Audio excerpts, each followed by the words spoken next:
Whenever someone tries you, then you let them know you're not the person to try. Mrs. Danielle DeVita back with another video. I overheard someone say that marriage is overrated. A lot of women say, I like the strong silent type. Well, a lot of men like the feminine silent type. And for sure, it's going down. So a lot of times people are not getting the value. When to speak and when to be quiet is one of the most powerful. She's going to be aggressive, thinking that. And as someone who's been married for 12 years, she's driven, not lazy. And this will make yourself and get on the right path. That understand that you might be doing a disservice to your daughter. If you don't help her understand vetting and proper decision making, now she's going to be a basket case later. If you don't help her understand emotional intelligence, she's going to hold on to a lot of emotional baggage. If you don't.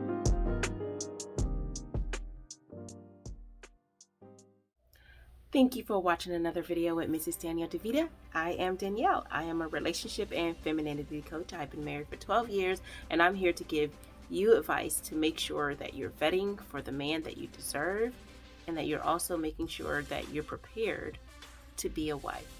Now, one of the videos that, the reason why I'm doing this video is because a lot of people feel that they are dealing with a narcissist, and a lot of times people don't really know what that term means. They just hear other people saying it.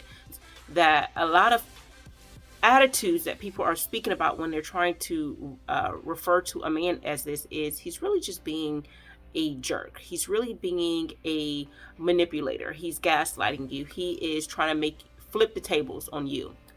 Whatever, things that's going on with him, it's a reflection, and he pretty much tries to push it off on you. So now you can feel how he feels, like the whole misery loves company.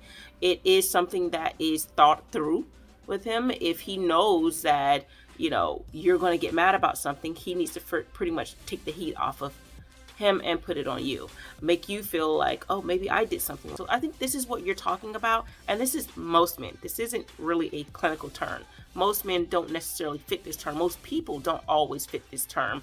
It's just that we're using this term to call out a lot of guys. But really, he is the kind of guy that is a manipulator. And a lot of times that goes with learning how to play games. People who play games and trying to play the whole alpha male strategies and things like that, they're a mass manipulator. They learn how to play the game, do it well, and you just happen to be another player in the game.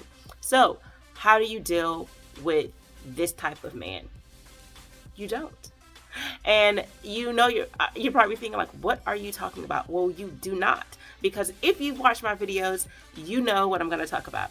And that is crossroads. You don't want to deal with this type of person, nor any other person. This person should not be different than any other person that you are seeking to entertain.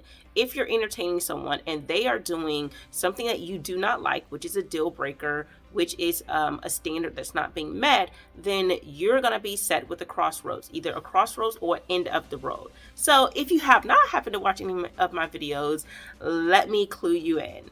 If you're dealing with someone who is, and this is something you set up, you've already told them what you value in a man. You've already told him what you value in a relationship, what you're seeking out of a relationship, what your deal breaker standards and things that you, pet peeves, things like that. So if you've already done that, you're going to confront him in a positive and gentle way. We're not going to be throwing bows and getting crazy. We're still going to be in our feminine energy. And you're going to go to this person. So instead of using the word confront, I would say you would want to address this man and say, hey, in the beginning, I told you things that I do not like. I told you things that what my standards are, what my values are, and what my deal breakers are. And at this point, it seems that when you yelled at me, when you tried to push the thing off on me on what I did wrong. So a good example is, you were looking at his phone and he pretty much says, why are you looking at my phone? Why are you going through my things? And they pretty much push that off on you like, oh, well, you should not have been trespassing. You should not have invaded my privacy or whatever the issue is. You want to address it and say, yes, I did that, but let's get back to the issue at hand. Because I always believe in not talking about past issues. You want to address each issue as it comes. That's why you don't want to build up and let things, chalk it up into this one big thing until you explode. You don't want to do that. Every time you have an issue, you address it right then and right there. if you can. If you cannot do it because you know your emotions are high, wait till you cool down to be able to do it.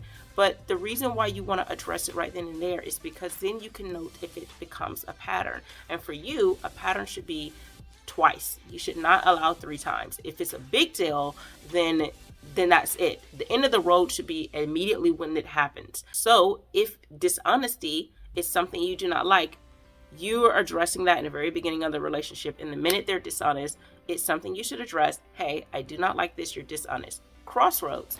Either this changes or we move on. Now, I do talk about patience. Patience is giving people time to adjust, especially if something was a pattern, a habit. They can't turn it off immediately. It is something they have to work on. But if it's a really big issue, you cannot allow those things, because then it's called tolerating. So again, your crossroads should be at the very first warning. So the second time that it happens, or the third time that it happens, it's the end of the road, which means the relationship comes to an end. So when you ask, how do I deal with a mass manipulator? How do I deal with the person who's always gaslighting me? How do I deal with the person who's always turning the tables on me? Well, it should not occur. This person shouldn't always be doing this, because then that means they've crossed the lines enough time to have tested you, and they saw that you had no boundaries. You had no standards. Your deal breakers were in theory, not in practice. So the goal is to, with every person you're with, to cut it off immediately. Whenever someone tries you, then you let them know you're not the person to try, and you're still going to be in your feminine state. So I'm not telling you to go crazy and act a fool and ready to throw bows. I'm telling you, you're letting the person know that this is what I don't like, and this is what will happen when the time comes. All right, thanks for tuning in to another video with Mrs. Danielle DeVita. Take care. We live in a world where femininity, marriages, family, and courting is no longer valued. We live in hookup culture, situationships, and struggle love. The number one reason women struggle in long-term relationships: number 1, femininity, and number 2, staying in a relationship or entertaining people longer than the woman should. My name is Danielle DeVita, and I'm a relationship and femininity coach. I've been married for 12 years, and I want to help you get on your feminine journey and vet for the right man today. For more of my content, you can visit mrsdanielledevita.com, or you can go to YouTube, Instagram, or my Facebook page. Get on your feminine journey today.